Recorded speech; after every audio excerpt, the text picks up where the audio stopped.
Hi everybody. Hello. Welcome to Super Breakfast Friends Club, the show that your parents told you not to listen to. Whose parents? We've only been around for like a year and nobody listens to us. They're burning our books. The PTA's up in arms. The internet's exposing my child to radical ideas like a little boy dating a cat woman. Okay. We're welcome. Hi, I'm Mike. And I'm not. Let's play the opening to this show. Oh, also, like and subscribe first. Yeah, do that thing and maybe put a comment. Engagement is fun. Yeah. Do you have anything to say about what we're about to talk about? If you think of anything at any point, please write it down and send it to us in whichever manner you find most appropriate. Preferably snail mail. I would love that. Except I wouldn't, because don't get my address. Please never seek me out. Please do not speak to me. I have anxiety. Here's the opening song! Again, I said it. Play the opening. Supernatural things, magic and sorcery, they're back. From out of the gloom stalk your worst nightmares. Ghouls, zombies, werewolves, vampires. You can't be sure what lurks out there in the darkness of night. We're the DarkStalkers!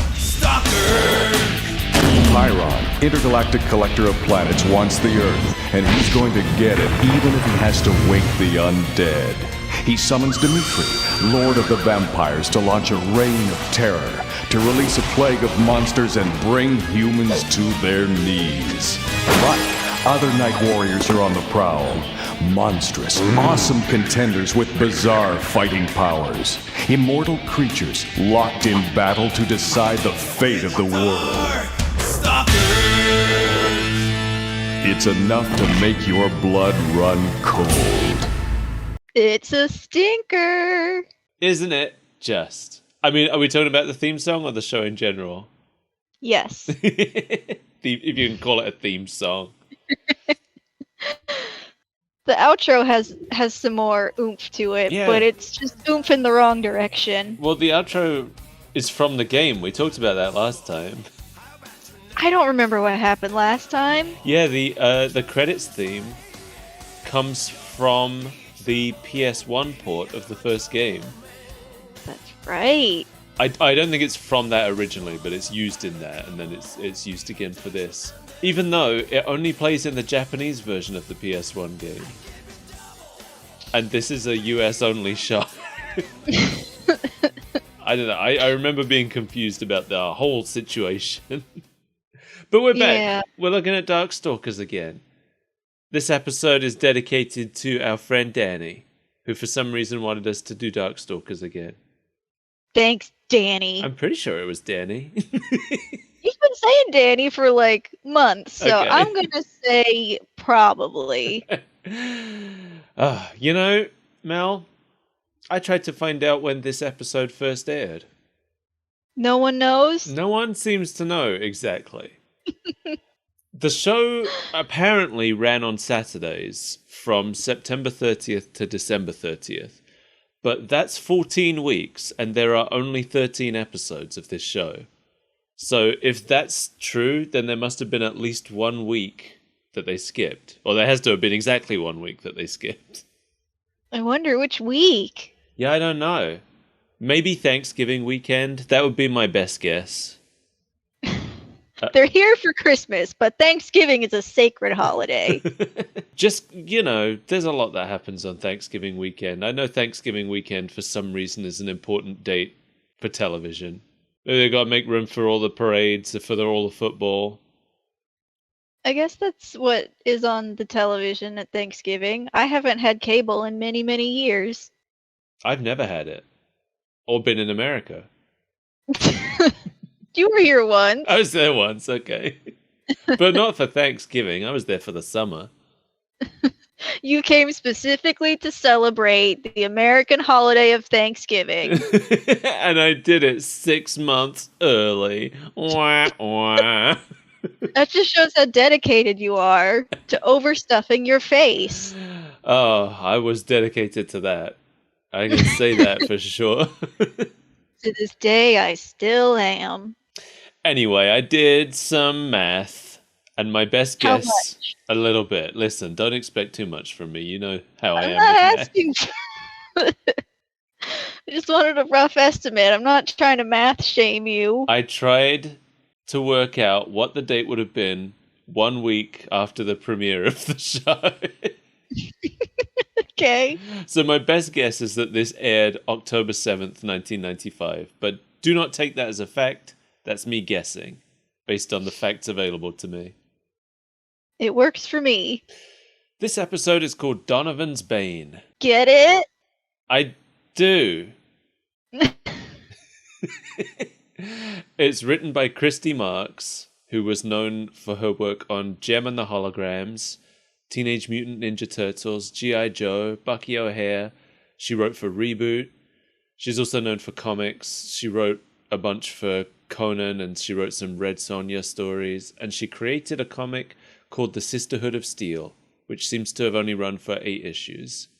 She's written a lot of stuff. Quite a lot of stuff that I like, even. And yet this. I went away and I looked at which Reboot episodes she wrote, and they were good ones. It makes sense to me that they would want to bring in veterans of popular 80s shows, because a quote that I found from Capcom's, I think it was Capcom's licensing director at the time, said that they were expecting this show to turn DarkStalkers into the Ghostbusters of the 90s. Okay. That's the level of success they were aiming at with this show. And which they profoundly missed. What? You're telling me that DarkStalkers is not a beloved childhood classic? Mel, the first thing I noticed about this episode is that they misspelled Donovan's name in the title. What? I figured that was... It's a pun, you see? Yeah? As in the Bane of Donovan. Oh, you think I'm referring to the fact that the last name wasn't spelled the same way? Oh no. Because you're correct, that is a pun. Yes, that's a pun. His last name is Baine with an I in it, and this is spelled Bane as in like the bane of something. Okay, so I did catch that, but I was like, maybe they just spell it weird for some reason, because DarkStalkers. No, the title of the episode switches the second O and the A. So that's about the level of fact-checking that we can come to expect in this show. Maybe he's an original character. Donovan Baine. We open with, looks like a student backpacker, just kind of stumbling around following some fireflies, it looks like. I assume, well, I didn't know what it was at first, but I think what they're trying to do is give us like a will-o'-the-wisp thing. For sure, yeah. It is not made clear that he is like entranced by these lights. He's just kind of walking around with them in front of him. I'm like, is he a wizard? Yeah, he looked drunk. Honestly thought maybe this was Donovan Baine and we were getting like an origin story of him at first. Because he does kind of look like him, but like a young him. Mm-hmm. But no, he bumps into Morrigan. It turns out he's been following these lights, and she was creating them, and she wants to feed on him. Oh, Morrigan. You scamp. She's a succubus. So You can say that again. We know what that means when it comes to feeding on people. And she gives him a big ol' smooch. But then Donovan... That is not what I expect from a succubus. Well, I've been misled. Listen, she didn't have time to take it all the way because Donovan Baine shows up and declares that he's going to destroy her. I am Donovan Baine, master of sorcery. I want nothing less than your complete destruction. He declares that he's like a master sorcerer and starts flinging his giant sword around. Yeah. Immediately, his voice was familiar to me. but I couldn't put my finger on exactly who it was. Could you? I heard it. I knew that I was familiar with it, but no, I couldn't pinpoint a specific role. This is our old friend Gary Chalk. Remind me who he was again? Grounder, King Hippo. That's what I thought. Bayou Billy, Gutsman. We just dealt with his light. I feel like we talk about him every other week. Hi, Gary. Friend of the show, Gary Chalk. Friend to us all. Friend to humanity. He looks down upon us with his shining light and his booming voice. He's good. I like him. Most of the characters he plays are like comedy villains. So it's cool Just to see him. Donovan Baine. Well, it's cool to see him in a. What would we call Donovan Baine? He's like an anti-hero in this, I guess. I guess he's your serious, devout, tough boy. Yeah, he's a hero, but he also wants to kill the good guys. So it's like, what do you call that? I mean, he's kind of like a paladin because his definition of good is just different and very extreme. His god tells him to smite everyone. Donovan Baine was introduced as a new character in Night Warriors Darkstalkers Revenge, which is the second game. And it came out in arcades the same year this show aired, so this was marketing. He's the first character we've seen who wasn't from the first one, so... I was very, very confused by him, though. Because his outfit very clearly says monk. And then he tells us he's a sorcerer. And so I had to look up what he was, and I was not anticipating that response. So you looked into him a little bit, huh? I sure did. Okay. I know his secret. Yes, so in the games, Donovan Baine is a Dampier, which is a... Do you want to explain what a Dampier is? A Dampier is the offspring of a vampire and a human, usually a male vampire and a female human. Yes, so he is a Dampier who is hunting down other Darkstalkers to protect humans from them. In the game, he has a little girl that travels with him that he's protecting, whose name is Anita. She, I think, is also a Dampier, but she's like a little child one. Mm-hmm. She's not here. She's not in the show. She's not in the show. I thought that she's in later episodes. She might be, but she's not here right now, is what I mean. Okay. Then he has his sword, Dilek, who is never called that in this show. I think he calls him something. I think he just calls him like the spirit sword or something. Yeah, he never uses a name. In the games, it seems to be alive, and that seems to be true here as well. He speaks to it fairly frequently. I did read in the trivia that when you get electrocuted, it has its own skeleton. Yep, I was just about to say that. I enjoy that. Me too. I think that's awesome. And he has the ability to summon elemental deities, which we see happening in the show a lot, but which is never explained.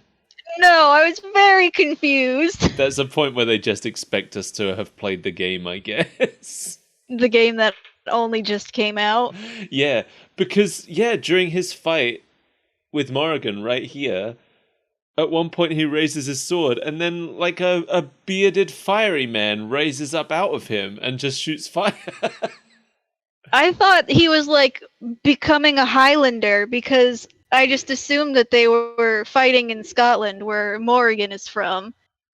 Yeah. And he was ascending to his true Scottish form. It also... But no. Like, you see the spirit that rises up out of him. You see it so briefly as well. Mm-hmm. I had to go back and look again just to tell that it had a beard. Because at first, because I read that he has like a vampire form in the games that he tries to suppress. And at first I thought maybe that's what we were seeing. But no, it's a fireman. Yeah, because then it's an ice lady. Yeah, when the fire guy is shooting fire at Morrigan, I think they forgot to put in the effects animation of the fire. So they did not animate an attack. Yeah, she just kind of leaps around, dodging We hear nothing. the sound effects. Like, we know she's allegedly dodging something. Yeah, Yeah, I thought that Could was be funny. anything. Donovan summons the ice lady and freezes the whole lake.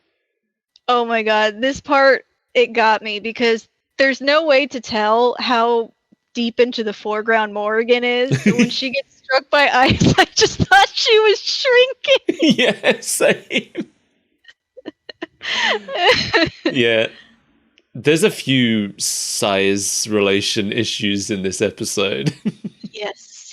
So she breaks out of the ice and escapes, and then he asks his sword to lead him to her.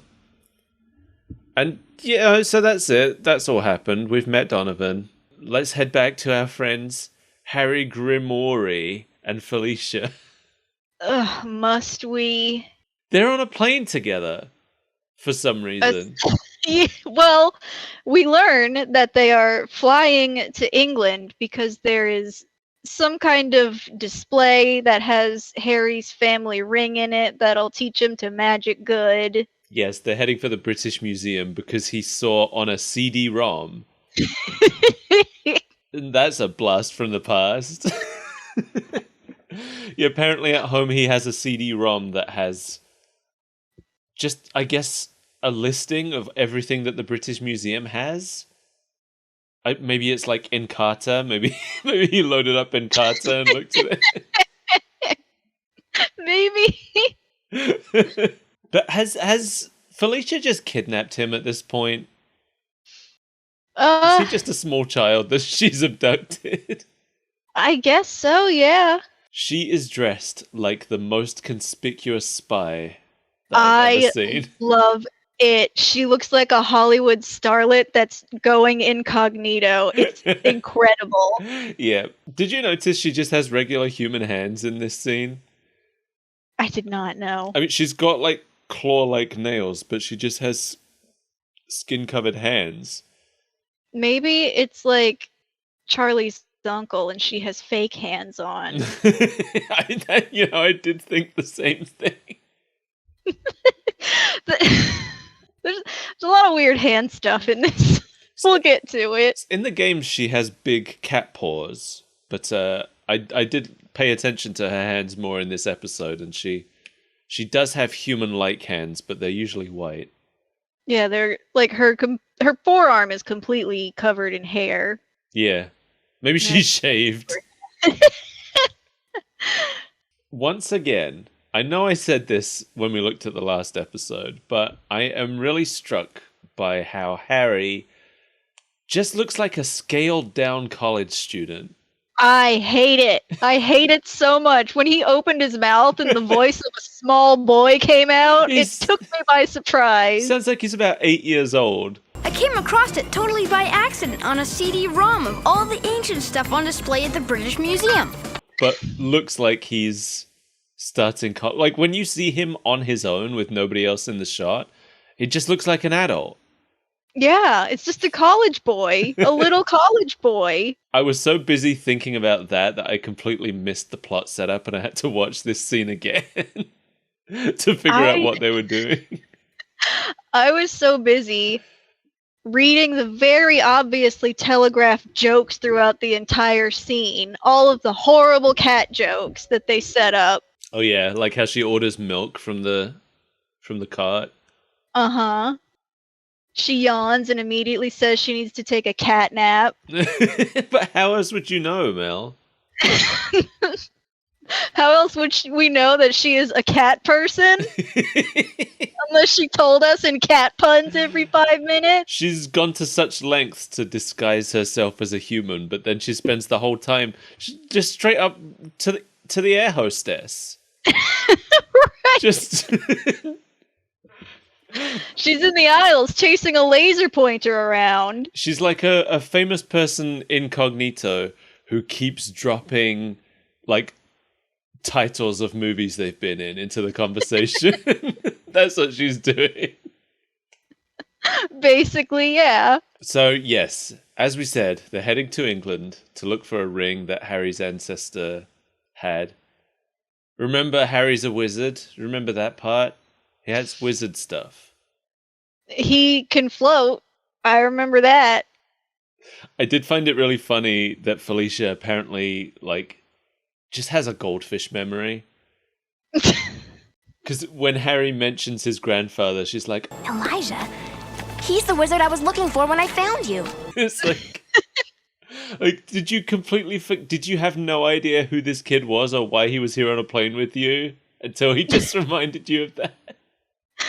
I appreciated that because I have a goldfish memory and I couldn't remember, so... Oh, yeah. I mean, yeah, we're not watching these week to week like kids at the time would have. We watched the first episode in October, so... That's right. In the first episode, it really bugged me. So Harry's last name is Grimoire, which is spelled grimoire. And the whole time I was like, why are they pronouncing it Grimoire? Shouldn't it be grimoire? Grimoire's a word. But in this episode, Harry is now pronouncing it with a D somehow. Wait, what? Did you not notice this? No. It's consistent through the entire episode. He is no longer calling himself Harry Grimoire. He is now saying Drimoire. Every single time he says Drimoire. Drimoire. I did not catch that, no. Everyone else says Grimoire, but Harry always says Drimoire. He's like 8. Let's just let it Do you slide. think that's just the best they could get out of the kid? Maybe. Listen, he can't read the script. He's just repeating what we're saying, so... if that's the best we can get, then just use it. We've been taking him out of English class for a year to record this show. He's not very good. It's the producer's 4-year-old cousin. What can you do? It's the only one that'll let us pay him in Legos. He wants the ring so that he can learn to control his creepy floating that we saw at the end of the last episode. I want that for him too, because I hated that. Yeah, and we're not done with it either. No. It's pretty much his only superpower. I think it's the last shot on the plane, Harry's the same height as Felicia. and he sounds like that. There was a few times throughout the episode where they're about the same height, and it's uncomfortable. So, Morrigan in the Batcave. This scene, there's not much that there's not much that happens. It's not very important. No, it is important, and that's why it sucks, because it's her just giving us an exposition dump while talking to a bat that sounds like a horrible little gremlin. Of course I can beat the morsel! Yeah, this bat just slurs gibberish, which apparently she can understand, but honestly, I like to think that she's just imagining whatever whatever the bat says. At one point, you can just about hear the word Dimitri in his speech. No, I'm not going to call Dimitri for help. But beyond that, it's just noises. It's just little gremlin noises. It was an But ugly that's bat how we too. find out. Oh yeah, it was an ugly bat. That's the only way we find out that she is apparently headed to the exact same place, because there is, I don't know, an exhibit on stolen family heirlooms that happen to be magical. Yeah, now, I have a question for you. Yes. Did you think that she was after the same ring Harry was after here? I sure did. Okay, me too. I'm not sure if we were told that she was after something else. I think the problem is the Kuleshov effect, because the rings are given different names, but we're given the scenes one right after the other, and there's not enough time for the names of these useless rings to sink in, so I just thought it was the same ring. Yes, me too. And I didn't go back to check whether she said a different name or not. And I don't care, but but I sure thought it was the same ring. It's apparently not. I think it made the next scene, or the one scene, very confusing. It did. I think... Well, we'll get to it. So now we're at the British Museum, which is here looking nothing like the British Museum. What? So for anyone who doesn't know, the real British Museum is designed to look like a Greek temple. This building looks like a school. It's like they're in the school gymnasium. Yeah. Also, it's the establishing shot shows us that it's the middle of the night. So I assumed it was going to be like a midnight break-in. But then we go inside and it's packed with people. They're just there late at night. And they're like, yep, that's the ring. Yeah, this whole museum is just bustling in the middle of the night for some reason. Like, is it winter? Probably not, looking at the way they're dressed. Nothing about any of this makes sense because Harry thinks he can walk up to a security guard and ask for his ring. Yeah, he finds it in a display case and then he's like, I'm just going to go find someone and tell them that's mine. Let's find out who's in charge around here and tell them that it belongs to me. They'll just hand it right over, right? Imagine a kid trying that, though. I wonder how often that happens. Hey, that dodo egg is mine. Can I have it?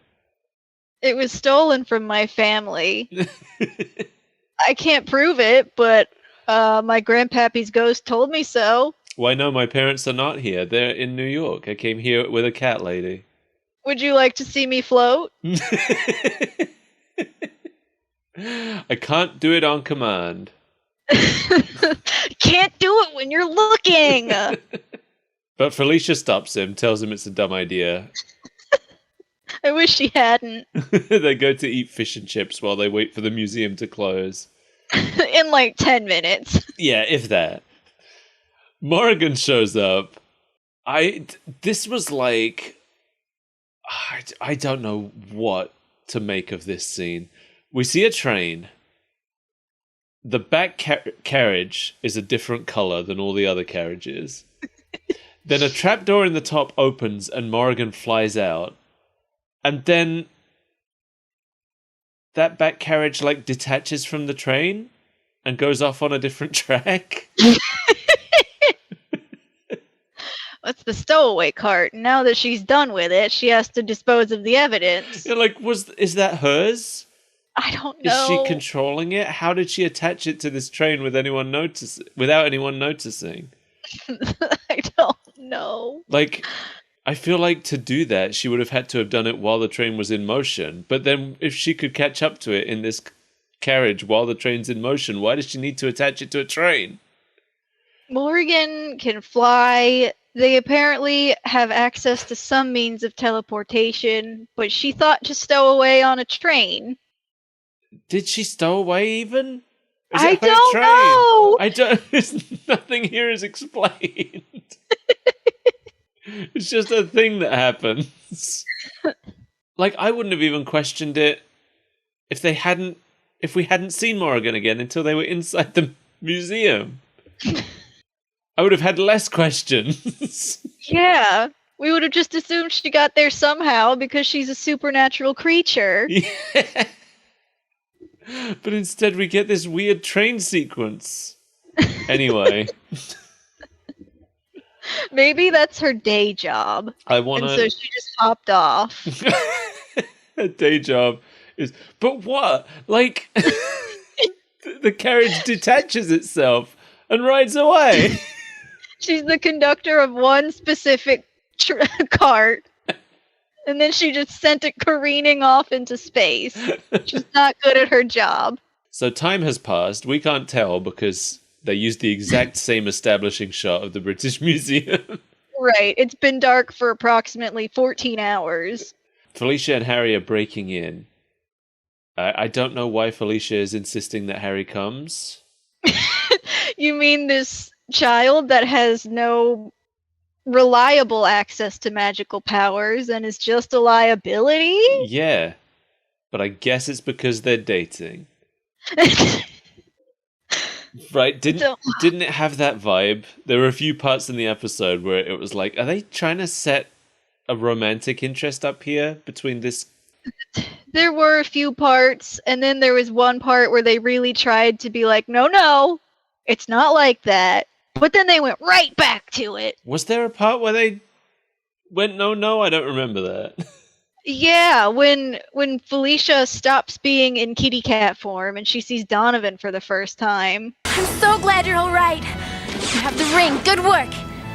Who's the hunk fighting Morgan?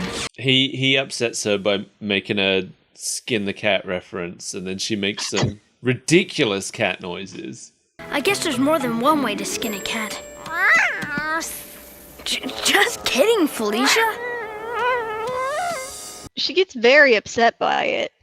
Yeah, but like, what were those noises? And I love that Harry immediately proves that he's useless by accidentally levitating into the sky. And he would have kept going if Felicia didn't cart him around like a little boy balloon. That's exactly what it's like. I got my little boy filled with helium. I want a balloon. No, give me the boy-shaped one. Don't bother tying a string. I'll just hold it by the leg. He's about my height anyway. Sometimes. He does have giant man hands. So they go in the museum. They find Morrigan. They fight for a bit. Animation is bad. Doesn't sell it at all. Bad. Like all of for a show based on a fighting game, the fighting is terrible. All of the attacks have no impact. Yeah. People get like someone will get knocked away and they'll like slowly float towards a wall and bounce off it. It's like they're in space. Yeah. Like Felicia doesn't do anything before getting so weak she reverts back to kitty cat form. Yeah. Now this part I thought was clever. Like if you look at it in terms of like what's actually playing out, it's cleverly done and it's a clever twist. But it's so bad because it's not the twist you expect. It's the thing is like it doesn't sell it, so it was just confusing. So what Harry does is he has his ring. He thinks Morrigan's after this ring. He throws it. He throws the wrong ring as like a distraction. But she catches it, and then it turns out that that's actually the ring she wanted. Because he was assuming that she was after the same ring he was, but she was actually after a different one. That's what happened, I think. But it doesn't explain it properly. No, what confuses me is that Harry picks up a ring that is clearly not his ring. It's just like a ruby ring, whereas the ring he's looking for is this big black bauble thing. It is not the correct ring. So you're thinking, oh, he's pretending that this is the right ring and he's trying to dupe Morrigan because we think she's after the same thing. But he just throws her the ring that she wants and she acts like we should be surprised she can fly when she has giant bat wings. Too bad the pussycat didn't warn you I can fly. I think that was the twist. Like, he throws the wrong ring thinking that she wants the one that he wants. But then the twist is that the one he threw was actually the one she wanted because she didn't want the ring that he wants. I think we can both agree that this joke was not set up well because somewhere along the lines it fails and becomes confusing. I mean, it wasn't even a joke. It was supposed to be a plot twist, but they didn't explain any of it properly. So it comes to nothing, really. Like, they never told us that Harry was throwing the wrong ring as a distraction. That's something I've assumed, and which I guess you've assumed as well. Because it's the only thing that makes any sense. I thought it was an animation error. I thought that was the ring that he wanted, and they just drew the wrong thing. It could very easily be an animation error. Because it did switch back and forth a couple times. Oh, it will do. But it's the fact that he throws the ring, she catches it, and she's like, aha, the ring! And then he's like, you wanted that ring? But... Oh no! Wait a minute, I thought that wasn't the ring. Oh, I don't know.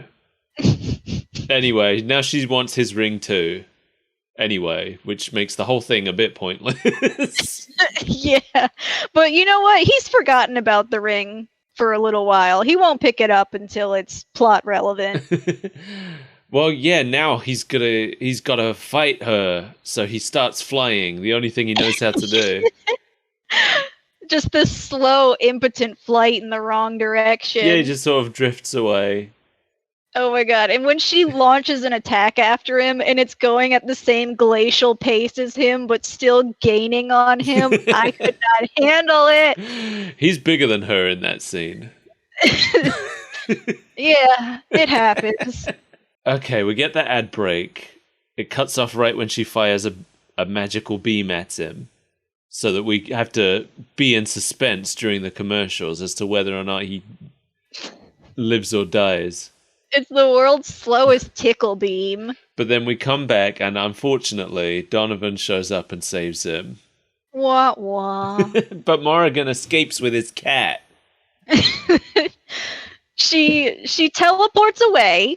Let's establish that Morrigan can teleport on her own. Yes, making the train unnecessary. Oh, we also forgot to establish that she took Felicia because she needs DarkStalker blood, another thing that's completely useless. So she teleports away, and for some reason it starts sucking Harry in like a vortex. Yeah. But don't worry, Donovan saves him.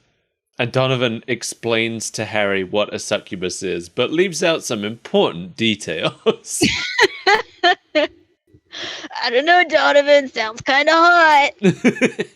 He tells Harry not to worry because he'll kill Morrigan and Felicia. I love when Harry is talking about how Morgan has taken Felicia away, and Donovan's like, The Catwoman. and just the emphasis on it, the sheer shock in his voice. Like, the furry? So Donovan starts opening a portal, which apparently takes a long time. Oh, it takes so long. And in the meantime, Harry struggles to put a ring on, also taking equally as long. In the meantime, Harry remembers that the ring is important because he sees it on the floor on accident. He's like, oh yeah, the ring! Let me take 10 minutes to put it on. Whoa! Now I'll do a victory pose. Let me out loud curse my inability to use magic. So, I have a lot to say about this next part. Go on. So Morrigan has taken Felicia to Glastonbury Tor. It took me a little while to figure this out because she keeps calling it Glastonbury Tor. Have you been to Glastonbury Tor, dear? Mm-hmm. I was like, is she taking her on a tour of the glass and berry factory?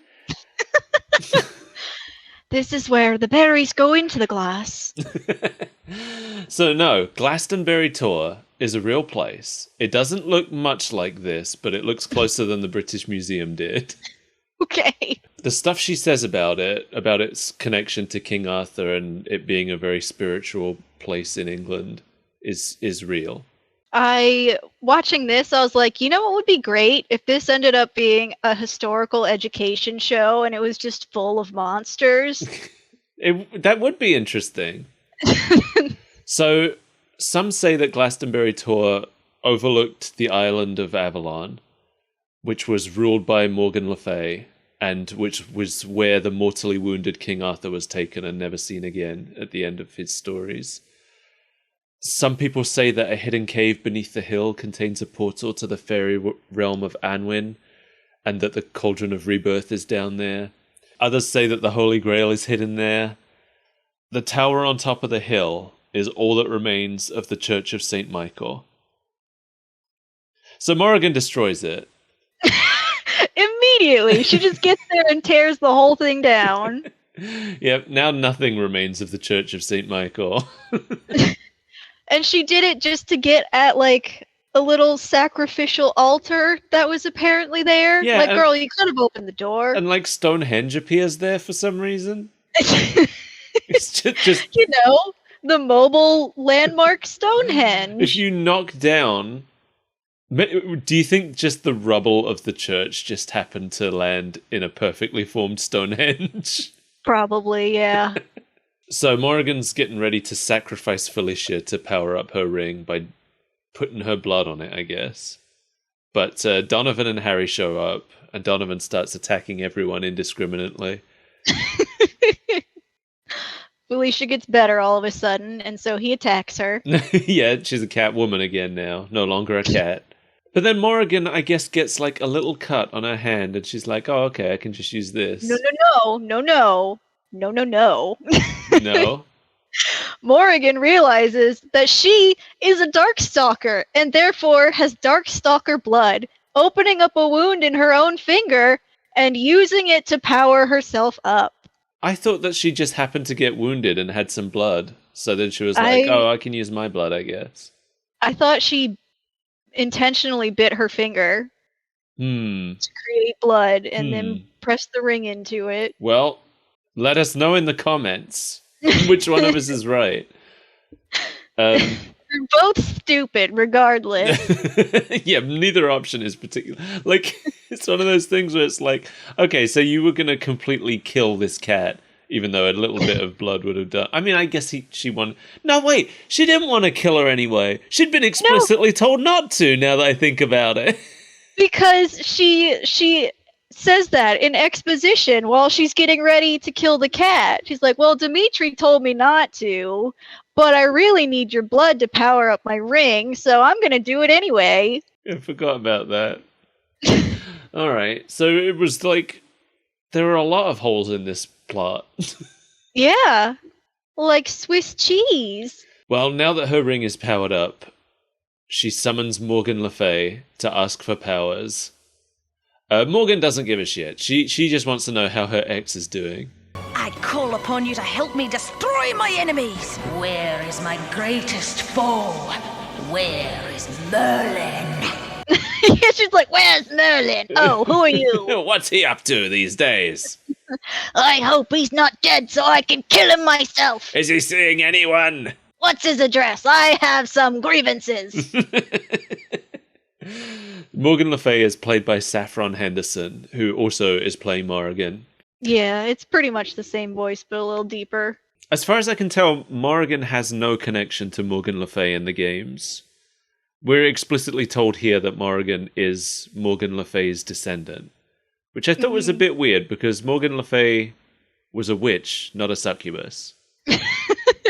Same thing. But yeah, no, in the games, no connection at all. I don't think Morgan Le Fay has ever been mentioned in the games. You know, Morrigan's name is similar, but Morrigan is named after the Celtic goddess of war, victory, and death, who often appears as a crow, and is not Morgan Le Fay. No, they are very distinct people. Harry doesn't know how to get his ring to do anything, and Morrigan is kicking everyone's asses, while he just kind of stands there yelling at a ring. Oh, this part was so good. He yells at his ring enough that it wakes up the spirit of Merlin. Whatever I have to do, you will not get past me! Merlin! Yes, I am Merlin! Who comes out as a big intimidating presence and says, Harry, there's no magic in that ring. The magic is in you. Watch as I use my magic to defeat Morgan Le Fay. Yeah, he literally comes out and is like, Harry, that ring doesn't do shit. It does summon me, though, and I'm really good at magic. Does it summon him, or was it just that... Is that like a Mufasa spirit guide moment where he just comes by? I'm wondering if it's just like... Because they're at Avalon. They're at the area where the stories of the King Arthur legends took place. So you think it's just because that's where he's lurking in his afterlife? I'm wondering if it's just that Harry shouted so loud that he literally woke the dead. What's all this ruckus? Get off my lawn! Even in death I can't get any peace! Merlin is played by Richard Newman, who also played Pyron in the first episode. Pyron is the main villain, although I forgot about that! You may be forgiven for not remembering, since he doesn't appear in this episode at all. Nope. Yeah, this episode sure treats Dimitri as the main villain. Around this point in the episode, when Merlin's shouting and Morgan Le Fay's shouting, both of them are making separate, like, magic woogly noises as they float, and they just started sounding like fire alarms in the distance to me. Never stray from the path of truth, and your power will never fail you. Oh, great. Someone's ancestor spirit has set off another fire alarm. Go get a blanket and waft them away. Is there a fire? No, that's just the dead wizard alarm. Happens all the time. It's not even October. What are they doing summoning the dead wizards? There's all kinds of signs around Glastonbury Tour telling people to keep it down at night. Shh, wizard's sleeping. If you make too much noise, Merlin will show up. And he's not dangerous, but he's just annoying. And we gotta chase him away again. It's a whole process. Unless he can defeat his nemesis, Morgan Le Fay, he's gonna be out here for a while. Yeah. He like double kills her. And then with Morgan dead, Morrigan faints. Dead. She's already dead. With Morgan's ghost dissipated, Morrigan just passes out on the floor. And the ring completely disappears. And then Merlin lets us know that Harry is one of his descendants. And all but winks. Like, he might as well have just winked. And when Morrigan finds out that Harry is a descendant of Merlin, she immediately starts sucking up to him. Harry, forgive me. I had no idea you're a descendant of Merlin. Join me. There is much I can teach you, much mystic knowledge we can share. Oh, I'm sorry. I didn't mean to try to kill you. Anyway, we want to go hang out? We can, get some food or something? Talk about magic and stuff? But Harry responds by magically summoning a fart in her face. Oh my god. He manifests a fart at her, and I could not handle it. Like, that's what it is, right? What else could it be? That's exactly what it is. It's just a green stink cloud. Oh, it was like brown. Share this.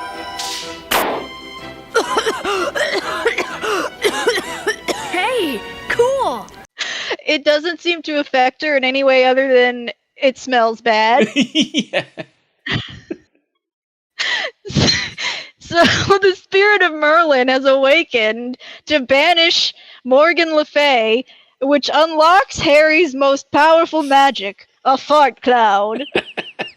What is that like? That's the earliest level spell that you can learn after floating. Unless it's Castlevania Symphony of the Night, where turning into a fart cloud is like the best thing you can do. You get 3 transformations, and then in the inverse tower, you get the chance to power up all of those transformations. So the mist form initially, it just lets you pass through walls. It costs a lot of magic. It's not great. But you can level it up so that it does damage. You just float around as a stinky mist, killing everything. Well, that's what's in Harry's future then. I don't blame him. It's a good spell. While she's distracted by Harry's fart, Donovan and Felicia advance on Morrigan, and she starts calling out to Dimitri for help. And his gloating ghost head shows up. I love this scene just because his face is partially obscured half the time he's there.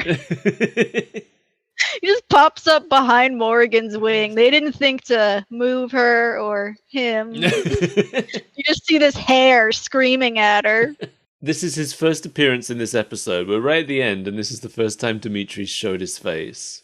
And also, we have established that she can teleport on her own. Yeah, but she calls for Scotty to beam her up for some reason. Maybe she can't teleport all the way to space. And Maybe. That's the only place she could think of to go. To be fair, it is the only place that Donovan's magic sword can't smell her. That's true. In space, no one can smell your farts. Or maybe the fart negated, like he couldn't smell her anymore because he only knows how to track her scent, and the fart covered it up. Way to go, Harry! Harry gave her an escape. Anyway, with Morrigan gone, The tower rebuilds itself with the magic power of Stonehenge. Like, the Stonehenge glows for a second, and then the tower just reconstructs around it. It's literally not explained. At first I thought maybe it was Donovan. It wasn't. No. Or, like, maybe Merlin did it. No, Merlin did his part and he left. He's been gone. So, with Donovan not able to track Morrigan anymore, because she's in space, he decides it's time to kill Felicia again. Even though it looked like they had reached an agreement earlier where it's like, well, she's not attacking me and she's protecting the boy. I guess it's okay. But as soon as his enemy is gone, it's like, time to kill this one then, I guess. Yeah. I'm bored and I came all this way. I like Harry just kind of yells at him until he stops. Yeah. He, like, vaguely threatens him. He stands firm in his beliefs and his eyes flicker as if to insinuate he'll use magic. But it's like, what are you gonna do? Toss a fart at me? Exactly that. Donovan has 3 elemental spirits that he can fling at this little boy. Oh, at least. And a sword. Yeah, a giant sword that he can cleave him in twain with. And he's a big buff man. Right. Harry's just a little buff man. A weird, freakishly developed tiny boy man. But, yeah, Donovan, I guess, is intimidated by Harry's vague threat and decides he won't kill her today, but maybe next time. And I mean, if you think about it, if your options are have a fart thrown at you or leave, I would choose the latter. And then he sinks away to hell. He sure does. Where is he going? This part confused me though, because Felicia's like, maybe you should have left with him, but Donovan never made an offer to train Harry. It was Morrigan that did. Yeah. I was like, is she trying to give this little boy to the bad guys? She just- Because I would be down for that. She just wants rid of him at this point. Even though he's the one who brought them here. She's wondering how they'll get back to New York, and he reveals that he stole his dad's credit card. It's like, well, I don't have any magic, but I have a visa. But it's just a white rectangle with Visa written on it, clumsily. So good, though. Looks like he's just gonna show up. He's just gonna, like, hand it to the airport people, and it's just like, this is my dad's visa, and it's literally just a white piece of paper that says Visa written on it in Sharpie. If they give him a ticket at all, it's only out of pity. Because they see he's clearly been human trafficked by a cat woman. Or maybe she's in on it. In space, Morrigan is looking out the window at the Earth, and she tells Dimitri all about Harry, Merlin, and Donovan. And Dimitri gets scared when he hears Donovan's name for some reason. Oh, his butthole clenches right up. Yeah, he tries to act like he's not scared, but he also extremely hams up being very scared. It was a very hammy scene. He's like, I'm not scared. And then his eyes are shifting back and forth. Yeah. Donovan, are you sure? Why, Dimitri, don't tell me you're afraid of a mere human wizard. You are mistaken. I fear no one. No one. And then we get an ad break, and then we get the credits. Right. Stay tuned. Don't miss DarkStalkers. Yeah, I've always thought it's really weird, because I know this is a thing that some American shows do. They put an ad break before the credits. But who's going to wait around till after the ads just to watch the credits? They're going to get wise at some point and be like, I'm pretty sure the episode's over and I'm just going to leave now. It's absolutely just like... Because I remember we used to get ABC, and they had American-style ad breaks where, like, you see the opening to the show, and then there's immediately an ad break before any show, and then another one in the middle, and then another one before the credits. We don't do that in the UK. In the UK, there's just one ad break in the very middle of the show, and that's it. Usually. Depends how long the show is. Hmm. But so I was watching, I think it was Home Improvement I was watching years ago. And they did this. There was like an ad break, and then when it came back, it was just the credits. And I was like, what were they wasting my time? I sat through those ads thinking the episode wasn't over yet, and it's just the credits. I was so angry. Yep, that's what they do. I don't like it. Me neither. Anyway, that's the end. It's over. You know, I think this was better than episode 1, but that's not saying very much. It was not good. Yeah, the action was mostly really boring. But I don't know, I felt like there was some thought put into the plot. I think there was more thought put into the plot than there was put into animating it. For sure. So there's a lot of stuff that just wasn't sold properly. They made the decision to include some real places here, and you can tell that the writer researched those places. And it's a shame that the art department didn't bother to look up what any of them look like. Right. There was one part that really got me laughing when they were battling on the ruins of the tower. And I think Morrigan, or maybe Donovan, somebody flings an attack at Felicia, who has newly become a cat woman. And she doesn't animate at all. She's still in a sitting position, and they just shift her forward a few frames to dodge the attack. Oh, it was so good. Yeah, you can tell this is a low to no budget show. Yeah. This is just kind of a strange place for them to go for an episode 2. Like, Yeah. I can understand that they wanted to bring in a character from the new game to advertise it. Or even just like to get the kids who knew the games already excited about this new character. But episode 1 introduced so many characters who were completely disconnected from the main plot because they were off having their own stories. Mm-hmm. None of them have met Harry. And I thought for sure that episode 2 would continue that. You know, maybe Harry would meet the werewolf guy or the Frankenstein or the mummy or the rock and roll zombie. Right, something that makes sense. Or the Fishman or the Bigfoot. Yeah, they show us all these characters again in the intro animation, and it's like, oh yeah, I remember these people. And then you don't see them. So that's the only time you get to see them. There's not a single one of those characters in this episode. I mean, Dimitri was barely in it. I know. Pyron didn't even show up at all. He showed up in episode 1, gave Dimitri and Morrigan a job, and then he's off to the spa.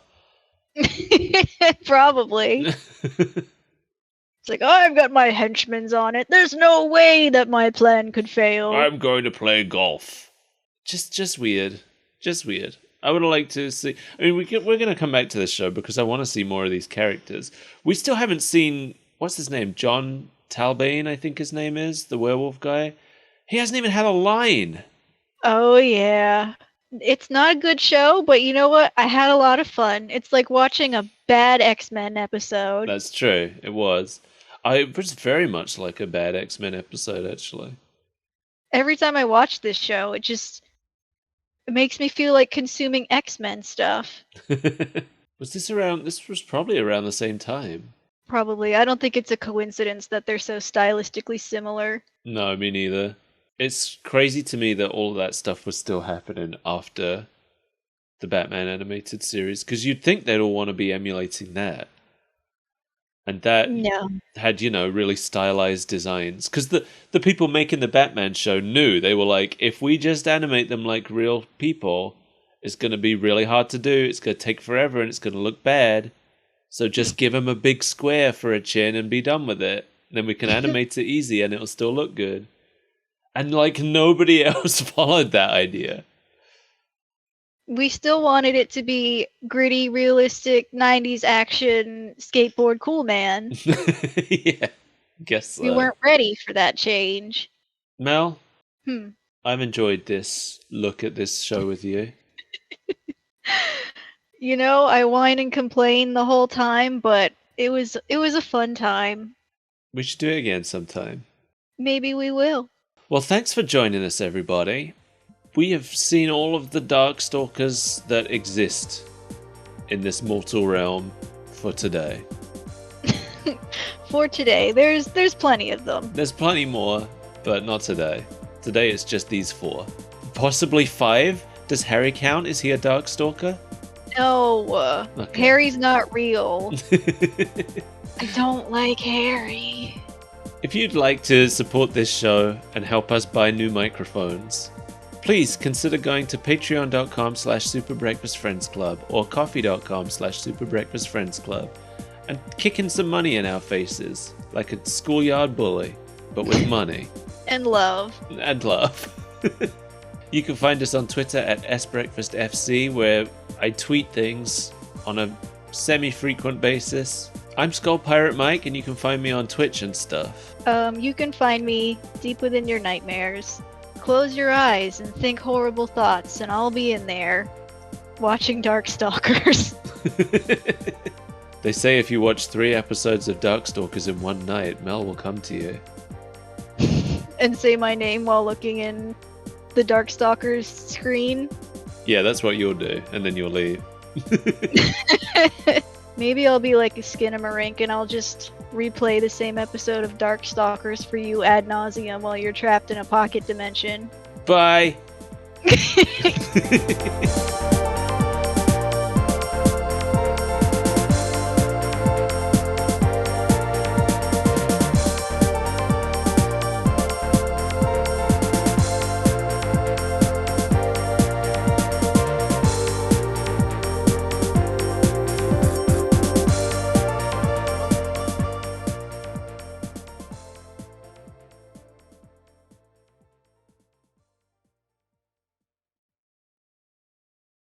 Have fun rotting in Darkstalker's hell!